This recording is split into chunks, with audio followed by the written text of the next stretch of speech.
લખતર મામલતદાર meeting hall ખાતે બેઠક યોજાઈ હતી। નર્મદા વિભાગને લઈને ખાસ સંકલન બેઠકનું આયોજન કરવામાં આવ્યું હતું। લખતર દસાડા ધારાસભ્યના અધ્યક્ષસ્થાને બેઠક યોજાઈ હતી। કેનાલ લીકેજ, અધૂરા કામ તેમજ રિપેરિંગ બાબતે ખાસ ચર્ચા કરવામાં આવી। નર્મદા વિભાગના પ્રશ્નોને લઈને સંકલન બેઠક યોજાઈ હતી। પ્રાંત અધિકારી દ્વારા તાત્કાલિક ધોરણે કામ પૂર્ણ કરવા માટે સૂચના અપાઈ હતી।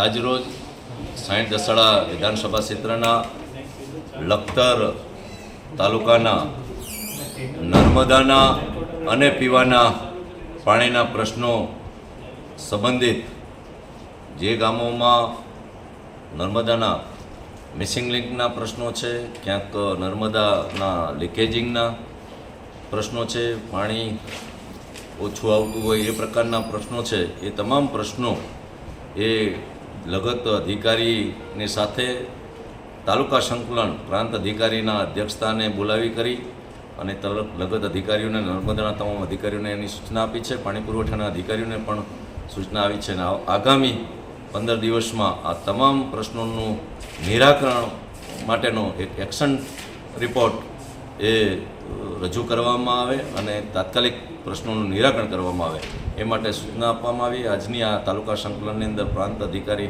નિકુંજ ધોળા સાહેબ, અમારા જિલ્લા ભાજપના મહામંત્રી જયેશભાઈ, અમારા તાલુકા પંચાયતના પ્રમુખ વાસુભાઈ, સરકાર નિયુક્ત પ્રતિનિધિ ડીકે ચવાલિયા, વનરાજભાઈ અને ન્યાય સમિતિના ચેરમેન પ્રભુ મકવાણા સૌ ઉપસ્થિત રહ્યા અને નર્મદા અને પાણી પુરવઠાના તમામ અધિકારીઓ ઉપસ્થિત રહી અને પ્રશ્નોનું નિરાકરણ માટેની સૂચના આપી। આભાર।